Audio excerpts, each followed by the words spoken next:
नमस्कार, मी सरिता कौशिक। आज राजकारणात इंटरेस्ट असणाऱ्या प्रत्येकाचं लक्ष लागलं होतं ते दिल्लीत दरबारी काँग्रेसच्या दिल्लीतील बैठकीकडे। आजच्या 0 आवर मध्ये मी आपलं स्वागत करते आणि पहिली बातमी ही त्याच बैठकीची सांगते। काँग्रेसने येणारी लोकसभा आणि विधानसभा निवडणूक लक्षात घेता आपले लक्ष महाराष्ट्रावर केंद्रित केलंय। कालची नागपूरमधली महारॅली आणि आज खास महाराष्ट्राच्या नेत्यांबरोबर दिल्लीत बैठक हा त्याचाच भाग। या बैठकीला समन्वय समितीचे अध्यक्ष मुकुल वासनिक आणि काँग्रेस अध्यक्ष मल्लिकार्जुन खरगेंसोबत प्रदेशाध्यक्ष नाना पटोले, विजय वडेट्टीवार, पृथ्वीराज चव्हाण, अशोक चव्हाण, बाळासाहेब थोरात, वर्षा गायकवाड आणि सुशील कुमार शिंदे उपस्थित होते। गेल्या खेपेला अगदी एकच खासदार निवडून आलेली काँग्रेस किती जागांचा या निवडणुकीत आग्रह धरणार? खरंच महाविकास आघाडीत जागा वाटपाची प्रक्रिया सुरळीत सुरू आहे का? काय आहे प्रकाश आंबेडकरांच्या वंचितला काँग्रेसच्या नजरेतून स्थान? आणि काँग्रेसच्या राज्याच्या नेत्यांचे आपल्या मित्रपक्षांबद्दल आणि त्यांच्या ताकदीबद्दल काय मत आहे?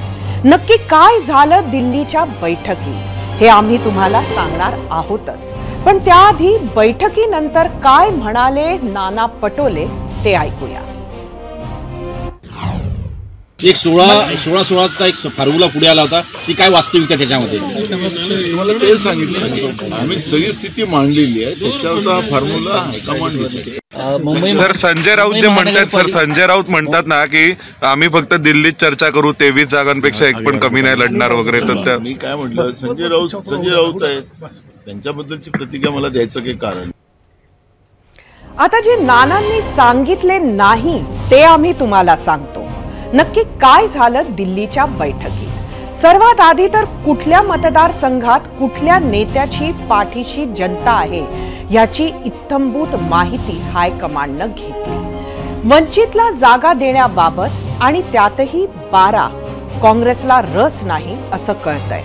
त्यामुळे वंचितला बरोबर घेऊन येणाऱ्या उद्धव ठाकरेंशी हायकमांड या विषयात चर्चा करणार असल्याचं कळतंय।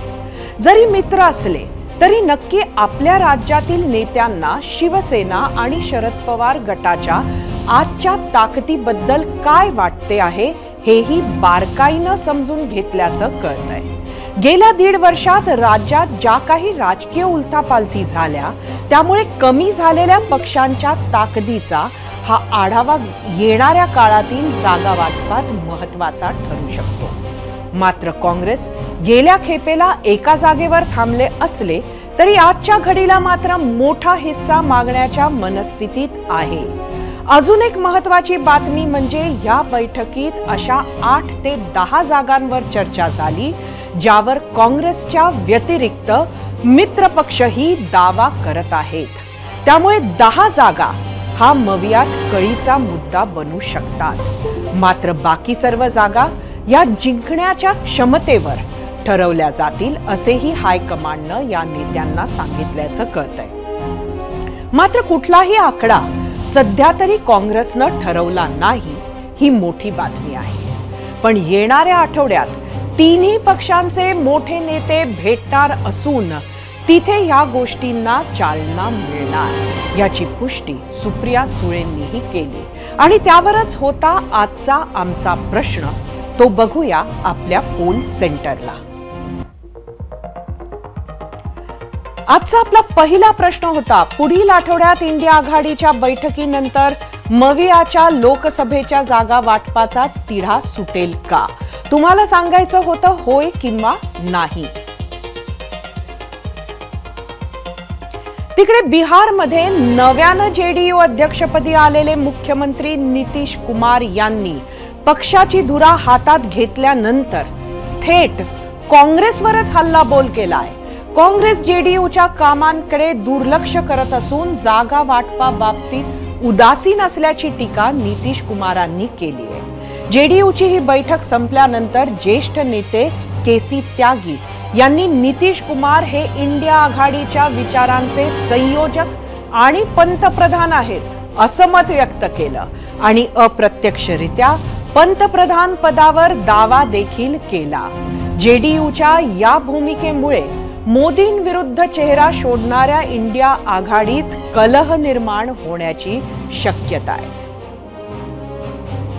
नीतीश कुमार जी इंडिया गठबंधन के विचारों के संयोजक हैं, विचारों के प्रधानमंत्री हैं. क्या ये भविष्य के लिए रास्ता खुला हुआ है प्रधानमंत्री पद का? मैं कह रहा हूँ हैं वो. उन्होंने सामाजिक न्याय के सवालों को इतनी प्रखरता दी है, वो तो इस विचार के ही संयोजक हैं. भाजपला सत्तेवरून खाली खेचण्यासाठी एकत्र आलेल्या विरोधकांनी आघाडी केली खरी, पण एकत्र आलेल्या या पक्षांना जागा वाटपावरून डोकेदुखीची लागण झाली आहे. लोकसभा निवडणुकीसाठी जागा वाटपाचा कठीण पेपर महाविकास आघाडी समोर आहे.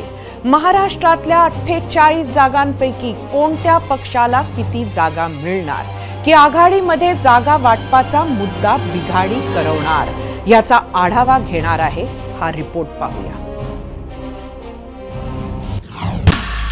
ठाकरे गटाला हव्यात 23 जागा. वंचितची इच्छा 12 जागांची. दिल्लीमध्ये काँग्रेसचं विचार मंथन. तर राष्ट्रवादीचं आस्ते कदम.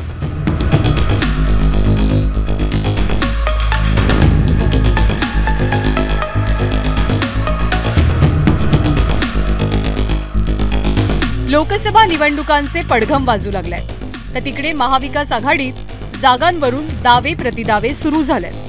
शिवसेना ठाकरे गटाने तर महाविकास आघाडीच्या बैठकीपूर्वीच थेट 23 जागांवरती दावा ठोकलाय. आमची भूमिका स्पष्ट आहे आणि ही काय आजच बोलतो असं नाही ना. की आज बोलतोय का की आम्ही 23 जागांवर लढलो होतो, आम्ही 18 जागा जिंकल्या होत्या. या 23 जागांमध्ये ठाकरे गटाला मुंबईमधल्या 4 जागाही हव्यात.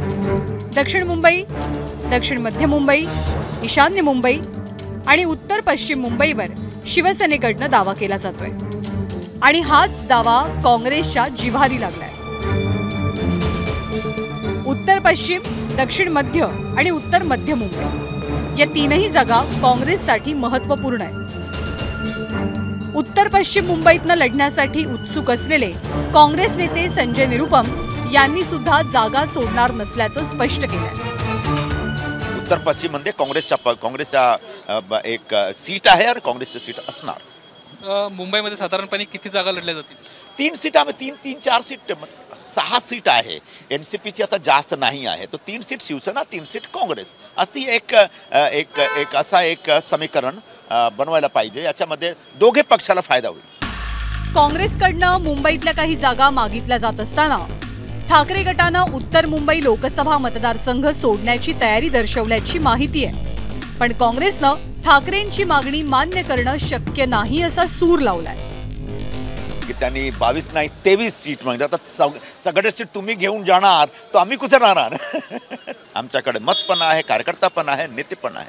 तो असा परिस्थितीमध्ये तुम्ही काँग्रेस बरोबर बसून असा एक निर्णय घ्या की तुम्हाला पण तुमचा पण चांगला होईल आणि आमचा पण चांगला होईल.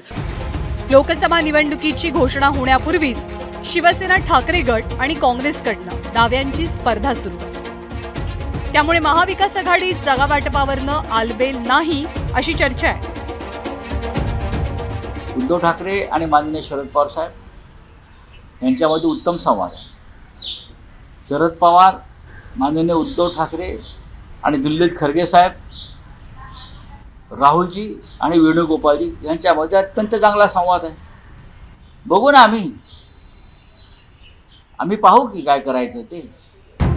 एकीकडे शिवसेना आणि काँग्रेसमध्ये जागांवरनं संघर्ष पेटलेला असताना पवार गटाकडनं मात्र संयमाची भूमिका घेतली जाते.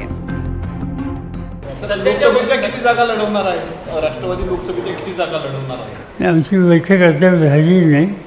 आम्ही पहिल्यांदा एक काँग्रेस आणि उद्धव ठाकरे तिघे एकत्र आमचे लोक बसतील आणि त्याच्यातून पुढचं ठरवू.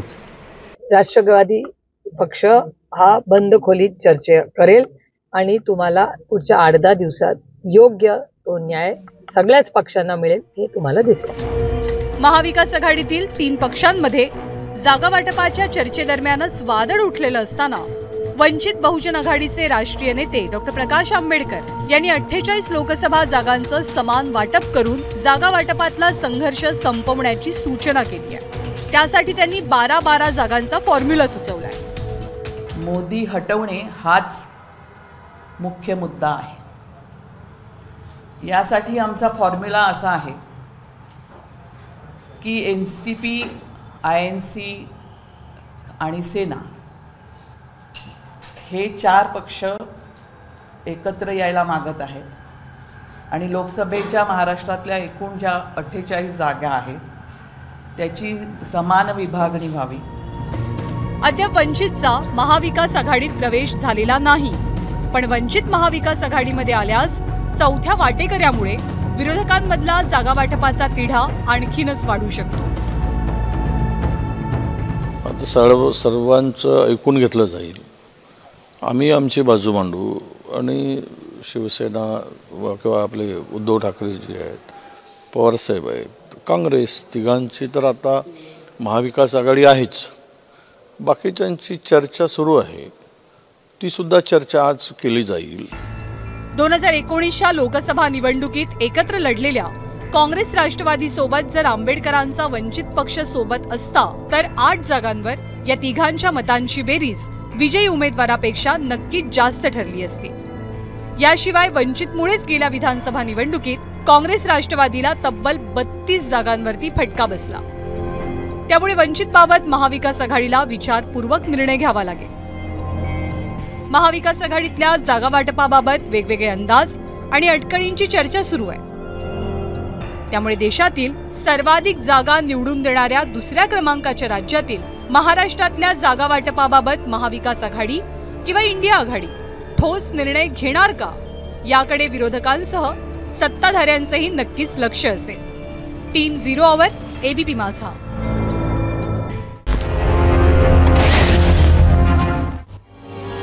एकूणच महाराष्ट्रात बघितले तर केवळ काँग्रेसच नाही तर सगळीकडचेच उमेदवार आखाड्यात उतरत आहेत।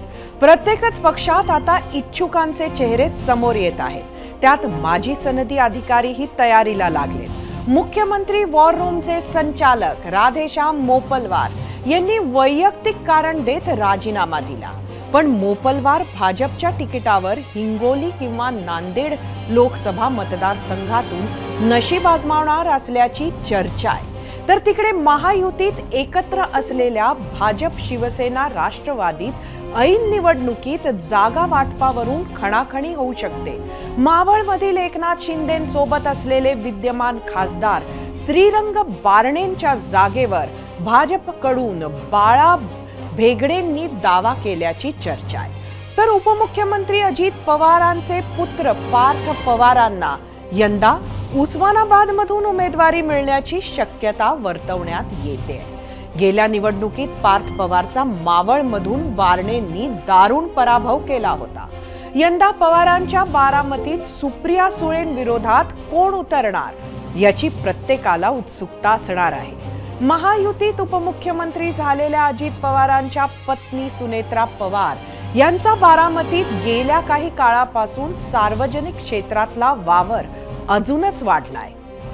त्यामुळे बारामतीत यंदा ननंद भावजाई लढत पाहायला मिळाल्यास आश्चर्य वाटणार नाही।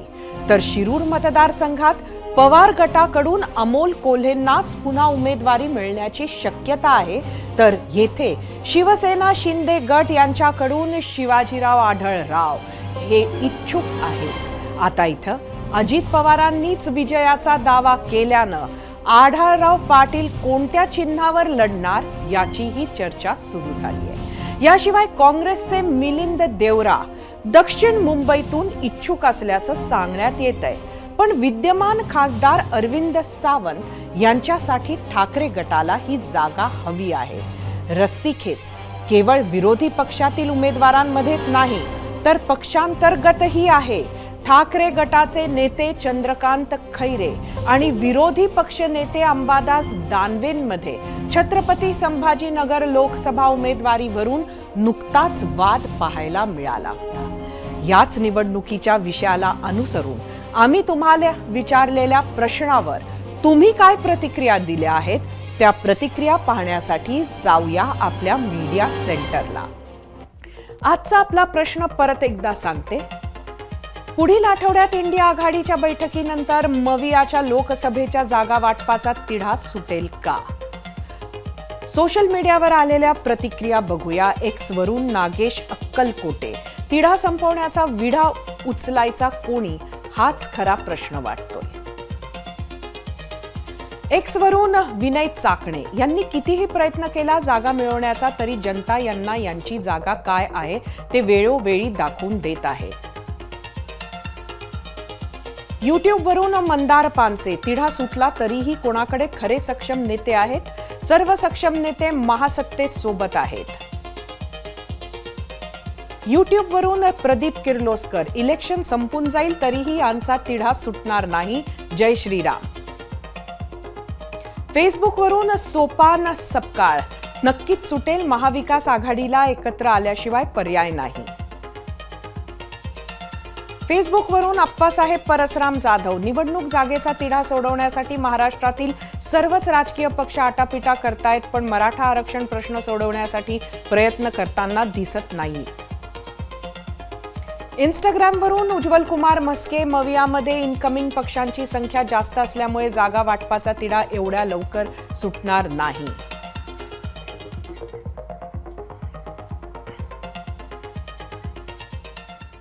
महाविकास आघाडीमधल्या जागा वाटपांच्या तिढ्यासंदर्भात बोलण्यासाठी आपल्या सोबत 0 आवरमध्ये उपस्थित आहेत काँग्रेसचे मुख्य प्रवक्ते अतुल लोंढे.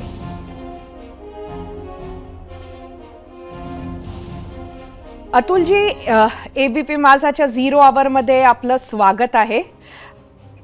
आजच खरं तर काँग्रेसची बैठक झाली दिल्लीमध्ये आणि एकंदरीत जागा वाटपाबद्दल काय चर्चा झाली?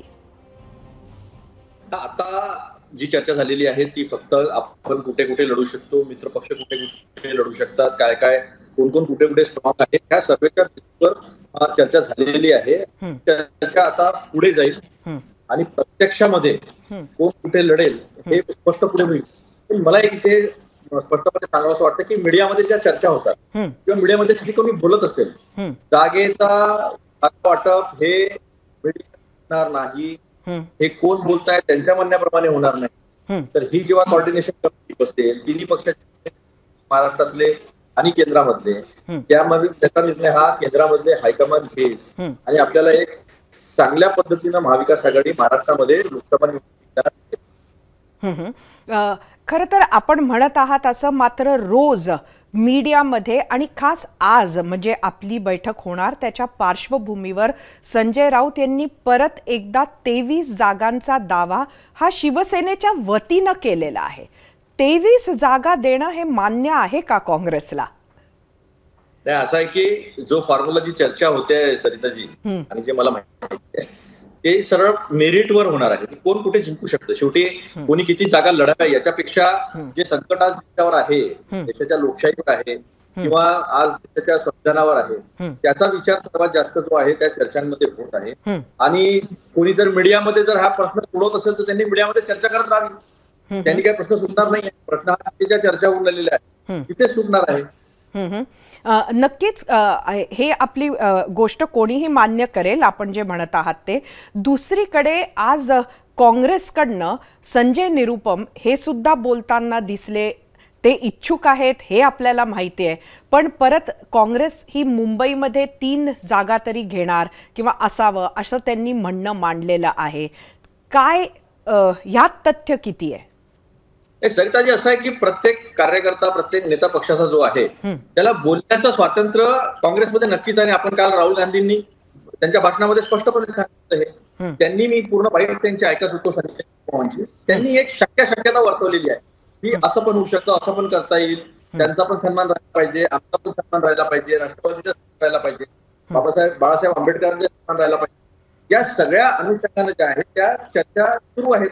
आता कोणी सुपारी घेतल्यासारख्या व्हॉट्सअपवर ज्या चर्चा जर मीडियामध्ये आणत असतील, व्हॉट्सअपच्या चर्चेला आम्ही उत्तर देऊ शकत नाही ना. ज्या चर्चा चालू आहे त्या अगदी म्हणजे सांगतो तुम्हाला खूप चांगल्या वातावरणामध्ये सुरू आहे. खूप प्रॅक्टिकली चर्चा सुरू आहे आणि आपण काय केलं पाहिजे आणि आपण जिंकलो कसं पाहिजे याच्यावरची चर्चा जास्त आहे. आपण खरगे साहेबांचं स्टेटमेंट ऐकलं असेल की कोण चेहरा असेल तो मुद्दा महत्वाचा नाही. जेव्हा ममता बॅनर्जी आणि अरविंद केजरीवाल यांनी त्याचं नाव सुचवलं, त्यांनी सांगितलं की आपल्याला पहिले जिंकून यायचं आणि मग आपण ठरवू. ही नक्की आम्ही ऐकलं, पण महाराष्ट्रातच मी परत एकदा तुम्हाला विचारते की संजय राऊत हे पक्षाचा खूप मोठा चेहरा आहे आज शिवसेनेचा. ते खासदारही आहेत, तेही तिकडले प्रवक्ते आहेत आणि अनेक वेळेला काय उद्धव ठाकरेंना जे म्हणायचं ते संजय राऊत रोज मांडत असतात असं आहे. आणि त्यामुळे ते 23 जागा मागत असताना कुठंतरी पुढे येणाऱ्या काळात अडचण होईल असं वाटत नाही का तुम्हाला? नाही, उद्धव ठाकरे बोलत आहेत स्वतंत्रपणे. मला असं वाटत नाही तुम्ही म्हणता की त्यांना जे पाहिजे ते बोलत असतात. प्रत्येक पक्ष त्या पक्षाचे नेते आहेत, ते बोलत आहेत. त्यांनाही कल्पना आहे की मीडियावरून हे प्रश्न सुटत नसतात, ते बोलत आहेत. जसं सचिन रुपमांनी बोललं, सचिन रुपमान सांगितलं की अशी शक्यता होऊ शकते, ही पॉसिबिलिटी आहे, आपण असं केलं तर बरं होईल. की पक्षाचे नेते आहेत, तेही खासदार होते. संजय राऊतांना त्यांची भूमिका मांडायची ते मांडत आहेत. आतमध्ये चर्चा सुरू आहे ना, आता ती बंद दारात चर्चा सुरू आहे आणि जेव्हा याचं सगळं सोल्युशन व्यवस्थित येईल तेव्हा पुढे येईल. आता बीजेपी मध्ये सुद्धा कल्याणची जागा भेटणार आहे का, हा एक प्रश्न आहे. रायगडची जागा त्याचं काय करणार आहे, पुण्याची जागा त्याचं काय करणार आहे, त्यांच्यामध्ये चालूच आहे ना. तर ह्या सगळ्या जेव्हा जागा वाटपाचा प्रश्न येतो, इच्छुक लोक असतात, काही लोकांना वाटतं असं व्हायला पाहिजे, मीडियाच्या माध्यमातून ते बोलण्याचा प्रयत्न करतात. त्याच्या आतमध्ये अतिशय खेळीमेळीच्या वातावरणात सुरू आहे. आणि मी तुम्हाला दाव्याने सांगतो, विनॅबिलिटी कुठला पक्ष कुठे जिंकू शकतो हाच आधार जो आहे, हा आधार चर्चेचा आहे, सर्वे आहेत आणि अतिशय तटस्थपणे ह्या चर्चा सुरू आहे. पण विनॅबिलिटीच्या बेसिसवर सुद्धा जागा वाटपाबद्दल जर आपण बोललात तर इथं वंचित कुठे बसतं? वंचित आणि त्यांच्याशी झालेले वाटाघाटी ह्याचा अनुभव काँग्रेसचा जुना आहे. त्यामुळे एकंदरीत आज काय निर्णय झाला? वंचितला वेगळ्या जागा दिल्या जातील की वंचितला शिवसेनेतून जागा द्या अशी एक आधीची जी भूमिका होती तीच पुढे राहील? नाही, अशी काही भूमिका अजून स्पष्ट झालेली नाही. चर्चा सुरू आहेत. वंचित जरी आमचा भाऊ आहे ना, लहान भाऊ आहे, ते सुद्धा लोकशाही संघटनात त्याच्यासाठी लढत आहेत, ते सुद्धा संविधान वाचण्यासाठी लढत आहेत. तर त्यांना सोबत घेऊन जाण्याची भूमिका काँग्रेसची 100% आहे. जिथे शक्य आहे, जिथे त्यांना निवडून आले पाहिजे, तिथे पुढे गेले पाहिजे, तो विचार जो आहे तो बाळासाहेब आंबेडकर, डॉक्टर बाबासाहेब आंबेडकरांच्या वारस आहेत. ते ही भूमिका पुढे घेऊन जाण्यासाठी त्यांना कुठून जिंकून आणता येईल आणि कशा पद्धतीने किती जागेवरती जिंकू शकतील हा सगळा विचार करून त्यांचाही सन्मानाचा जो आहे तो विचार इथं होत आहे. अतुलजी, वेळेचं आपल्याला बंधन आहे, पण मी शेवटचा प्रश्न विचारते. राष्ट्रीय प्रश्न आहे. आज JDU कडनं नितीश कुमार यांच्याबद्दलचं जे वक्तव्य आलं त्यावर काँग्रेसची काय प्रतिक्रिया आहे? असं आहे की प्रत्येक कार्यकर्त्याला वाटतं की त्याचा नेता हा पंतप्रधान व्हावा. मलाही वाटतं की राहुल यांनी पंतप्रधान व्हावे. त्यांनी सिद्ध केलं त्यांची ऍक्टिव्हिटी. कोविडच्या वेळेस बघा, त्यांनी ज्या ज्या गोष्टी घडल्या, राहुलजी प्रेस सोबत ओपनली बोलतात, इंटरॅक्ट करतात, जगातल्या मोठ्या मोठ्या अर्थशास्त्रज्ञ. म्हणजेच तुम्ही JDUच्या आजच्या वक्तव्याला गांभीर्यानं घेत नाहीये आणि इंडिया आघाडीला कुठलाही धोका नाही असं आम्ही मानायचं असं मला वाटतंय. नाही, बिलकुल. काही 4 मीटिंग झाल्या, आता जागा वाटपाची चर्चा सुरू आहे, ती अंतिम टप्प्यामध्ये आहे. आता मीडियामधल्या स्टेटमेंटवर आणि आतमधल्या चर्चा याच्यामधल्या अंतरावर आपण कसं बोलायचं? नक्कीच. अतुलजी, आपले खूप खूप धन्यवाद. 0 आवर मध्ये आपण आलात आणि आमच्या प्रश्नांची उत्तरं दिलीत याबद्दल. आम्ही विचारलेल्या प्रश्नावर तुम्ही दिलेला पोल पाहण्यासाठी जाऊया आपल्या पोल सेंटरला. आजचा आपला प्रश्न परत एकदा सांगते. पुढील आठवड्यात इंडिया आघाडीच्या बैठकीनंतर मवियाच्या लोकसभेच्या जागा वाटपाचा तिढा सुटेल का? एकूण 9000 मतं युट्यूबवर. 75% लोकांनी होय म्हटलंय, 25% नाही. एक्सवर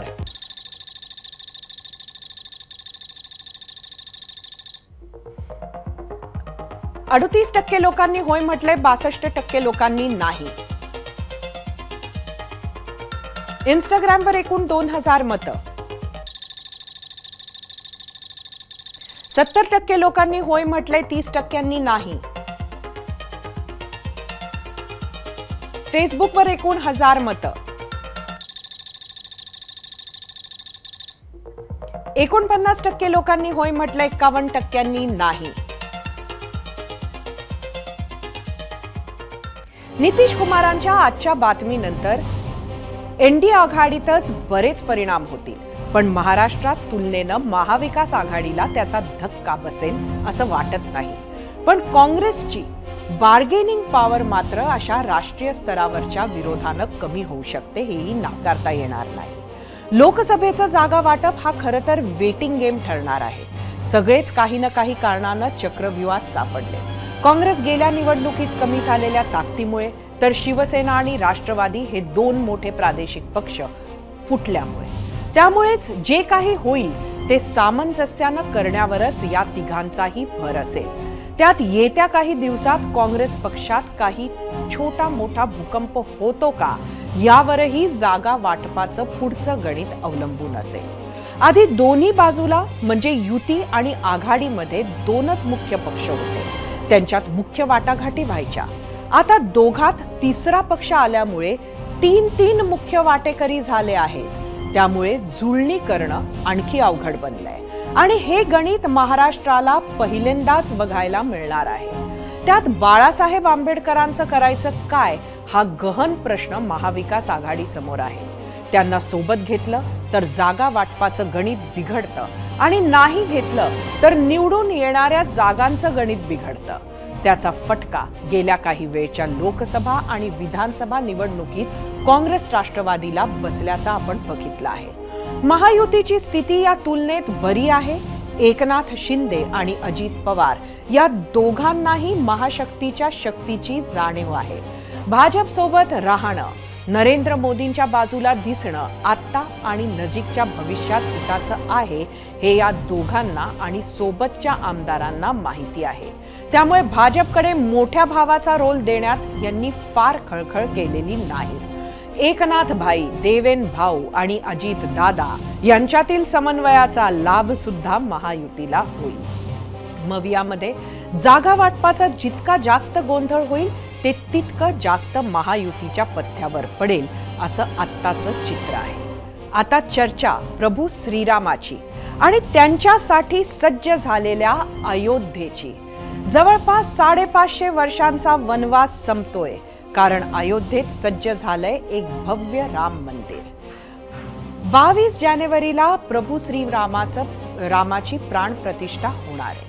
त्याचीच तयारी फक्त अयोध्येतच नाही तर देशभरात सुरू झाली आहे. प्रत्येक राम भक्ताला अयोध्येची ओढ लागली आहे. मात्र प्राण प्रतिष्ठेला 7 ते 8 हजार जणांनाच आमंत्रण असणार आहे. त्यामुळे नेमकं कोणाकोणाला आमंत्रण दिलं जाणार यावरून महाराष्ट्रासह देशात राजकारण सुरू झालं. आज मुंबईतील जवळपास 350 निमंत्रितांना सोहळ्याची आमंत्रण पत्रिका देण्यात आली आहे. त्यात सर्व क्षेत्रातील कलाकार, खेळाडू, उद्योजक, पत्रकार आणि सगळ्यात महत्त्वाचं राजकीय नेत्यांचा समावेश आहे. 350 पैकी 70 ते 80 कलाकार आहेत. यात बॉलिवूड कलाकारही आहेत, तसेच मराठी इंडस्ट्रीचेही अभिनेते, संगीतकार, दिग्दर्शकही आहेत. तसेच शिल्पकार, चित्रकार, विविध कलांचे उपासकही आहेत. आर्थिक राजधानी मुंबईतून जवळपास 80 उद्योजकही आमंत्रित असल्याचं कळतंय. निमंत्रितांचा राज्याचा आकडा पाहिला तर तो जवळपास 700च्या आसपास आहे. त्यामुळे अयोध्येत जमणाऱ्या एकूण प्रमुख पाहुण्यांपैकी 10% पाहुणे आपल्या महाराष्ट्रातून असतील. यात राजकीय आमंत्रणं अगदीच 20-25 आहेत. मात्र महाराष्ट्रातून आमंत्रित साधू संतांचा आकडाही मोठा आहे. तो आकडा 100च्या वर आहे असं कळतंय. याच पाहुण्यांना निमंत्रण देण्यासाठी राम जन्मभूमी ट्रस्ट, उत्तर प्रदेश सरकार, विश्व हिंदू परिषदेसह राष्ट्रीय स्वयंसेवक संघाकडून विशेष मोहीम राबवली जाते. आता महाराष्ट्रातून कोणते राजकीय नेते उपस्थित असणार यावरून चर्चा होत असतानाच आज एबीपी माझाच्या सूत्रांकडून महत्त्वाची माहिती हाती आली आहे. चर्चा सतत होत होती ती म्हणजे उद्धव ठाकरे, राज ठाकरे आणि शरद पवार यांना प्राणप्रतिष्ठा सोहळ्याचे निमंत्रण मिळणार का? तर ते मिळणार असल्याची ही माहिती एबीपी माझानं आधीच दिली होती. मात्र काही मिनिटांपूर्वी हाती आलेल्या माहितीनुसार जे 350 आमंत्रणं मुंबईत आली आहेत त्यात या एकाही नेत्याचं नाव नाही. कारण हे की उद्धव आणि राज ठाकरे तसंच शरद पवार, रामदास आठवले आणि प्रकाश आंबेडकर या पाचही नेत्यांना थेट राम जन्मभूमी न्यासानेच आमंत्रण कुरिअर केलंय. तेच कुरिअर सगळ्यांना आजच मिळणे अपेक्षित होते. मात्र अजून यापैकी कुठल्याही नेत्यानं ते मिळाले असं सांगितलं नाहीये. मात्र ते मिळाले तरी आपण जाणार नसल्याचे शरद पवारांनी आधीच घोषित करून दिलंय. हीच भूमिका असणारी वृंदा करात, सीताराम येचुरी अशी अनेक इतर नेते मंडळीही देशात आहेत आणि त्यावरच आधारित होता आजचा आमचा प्रश्न. तो बघण्यासाठी आपण जाऊया आपल्या पोल सेंटरला. आजचा आमचा दुसरा प्रश्न होता, अयोध्येतील राम मंदिर सोहळ्यासाठी आमंत्रण आल्यास भाजप विरोधकांनी जायला हवं का? काय वाटतं लोकांना? तुम्हाला सांगायचं होतं होय किंवा नाही. 1992 साली बाबरी पतनानंतर देशाची राजकीय गणितं बदलली.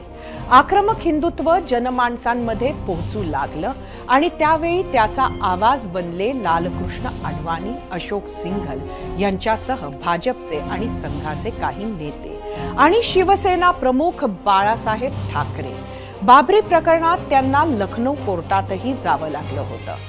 आधी खोके, गद्दार वगैरे शब्दांवरून पेटलेलं राजकारण आता राम मंदिरावरून पळपुटे वगैरे अशा पद्धतीनं पाहायला मिळतंय. आम्ही इथे आमंत्रणाची वाट बघत बसलेलो नाही आहोत. भारतीय जनता पक्षाचा कार्यक्रम आहे. ती काय 15 ऑगस्टची परेड नाही आहे किंवा 26 जानेवारीचा प्रजासत्ताक दिन सोहळा नाही आहे.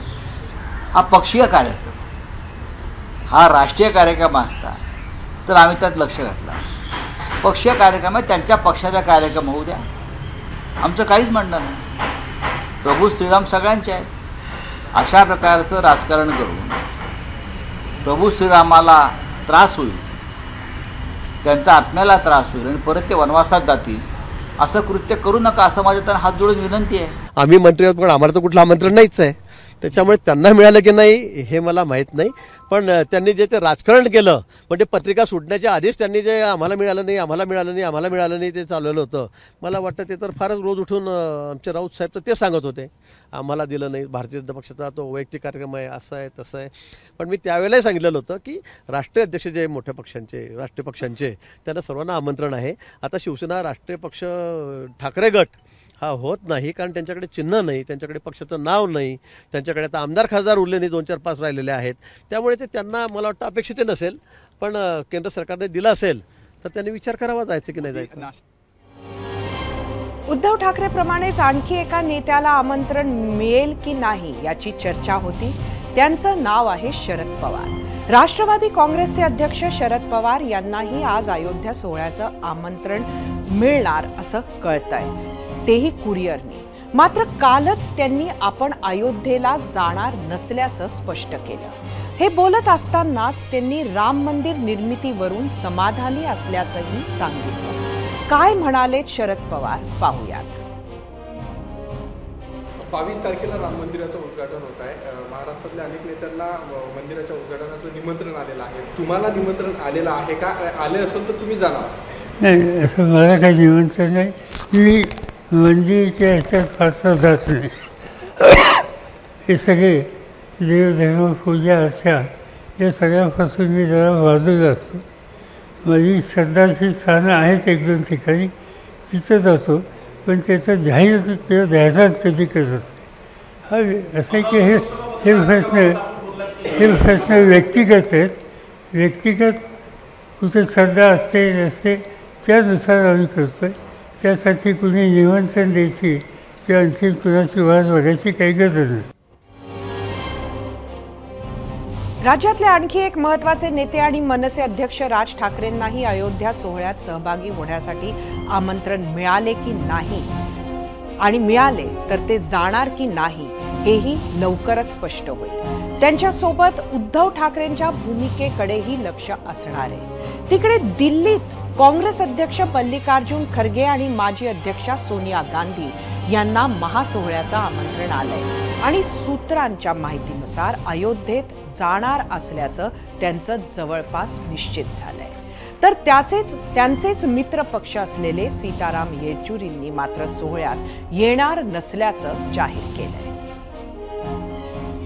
मुझे तो ये आश्चर्य लग रहा है कि जहां भारत की भव्यता प्रधानमंत्री जी के अथक प्रयास और परिश्रम के आधार पर विश्व पटल पर भारत एक नक्षत्र की तरह उभर रहा है, वहीं भारत के अंदर ऐसे तत्व हैं जो भारत को छोटे दिखाने में लगे हुए हैं. जिनका मन छोटा हो, जिनकी सोच छोटी हो, उनको विस्तृतीकरण के बारे में हम पाठ नहीं सिखा सकते, लेकिन शायद आने वाले दिनों में अप्रैल और मई के माह में देश की जनता विस्तृतीकरण की पाठ उन्हें सिखा देगी. सीताराम जी ने भी बोला है. मुझे तो आश्चर्य है, क्योंकि जिनके नाम में ही, और प्रफुल्लता से मैं कहता हूं, जिनके नाम में ही सीता जी का नाम रखा गया हो और भगवान राम जी का नाम रखा गया हो, वो स्वयं उपस्थित न हो, तो इससे बड़ा दुर्भाग्य की बात नहीं हो सकती. आमंत्रणावरून हे राजकारण सुरू असतानाच महाराष्ट्रातील गावोगावी काय चित्र आहे ते सांगते. गेल्या महिन्यात सुरू झालेली मंगल अक्षता कलश यात्रा आजही महाराष्ट्राच्या कानाकोपऱ्यात सुरू आहे. त्याच यात्रेद्वारे 15 जानेवारीपर्यंत महाराष्ट्रातील जवळपास 95 लाख कुटुंबांपर्यंत पोहोचण्याचा उद्देश आहे. त्याच भेटी दरम्यान प्रत्येक कुटुंबाला अयोध्येतून आलेल्या अक्षता आणि प्रभू श्रीरामाचं एक चित्रही देण्यात येईल. गेल्या महिन्यात विदर्भात असलेली कलश यात्रा मराठवाड्यात पोहोचली आहे. याच यात्रेचं भक्तिभावानं स्वागत केलं जातंय.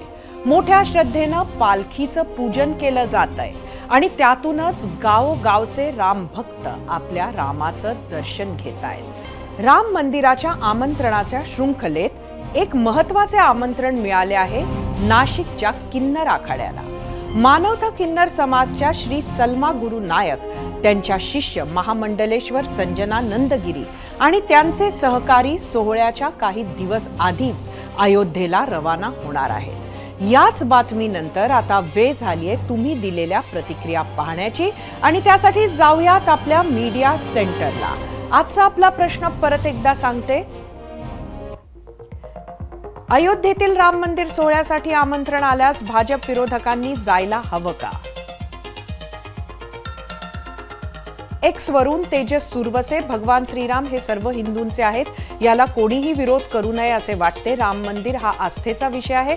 खरं तर याला राजकीय पक्षांनी पाठिंबा द्यावा आणि सोहळ्यालाही जावे. एक्स वरून अभिषेक खेडेकर, श्रीराम मंदिर ट्रस्टने सर्व समाजातील घटकांना तसेच सत्ताधारी आणि विरोधकांनाही बोलवावे. राजकारणाविना आनंद सोहळा पार पाडावा.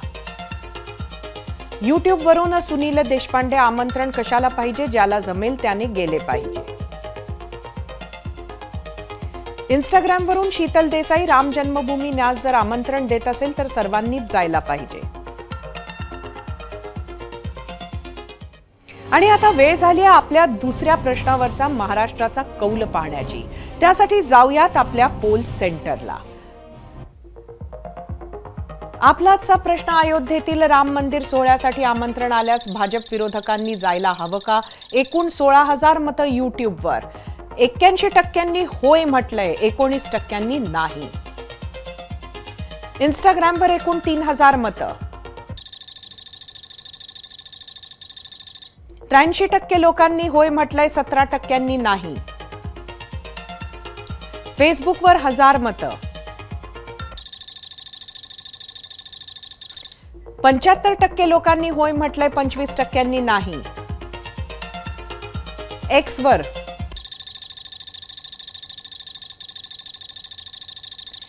71% लोकांनी होय म्हटलंय, 29% नाही. राम मंदिर हा बहुसंख्य जनतेला स्पर्श करणारा विषय आहे. आजही गावखेड्यात या विषयाशी लोकांच्या भावना जोडल्या गेल्या आहेत. याचा काही राजकारण्यांना विसर पडलाय. रोजच्या जगण्या मरण्याचे प्रश्न तर आहेतच आणि ते सोडवण्याचा प्रयत्न सुद्धा करायलाच हवा, पण त्यासाठी राम मंदिरासारख्या विषयाकडे राजकीय चष्म्यातून बघायची गरज आहे का, याचे आत्मपरीक्षण राजकारणी करतील अशी आशा करूया। या बातमीसोबत 0 आवरच्या या वर्षातील शेवटच्या भागात इथेच थांबूयात। हे वर्ष तुमच्यासाठी चांगलं गेलं असेल अशी आशा, पुढचं वर्ष आणखी चांगलं जाईल या सदिच्छा। आता नव्या वर्षाच्या पहिल्या दिवशी म्हणजे सोमवारी 1 जानेवारी 2024 रोजी रात्री 7:56 भेटूयात। तो असेल 0 आवरचा एपिसोड क्रमांक 99। पाहत रहा एबीपी माझा। एबीपी माझा, उघडा डोळे बघा नीट।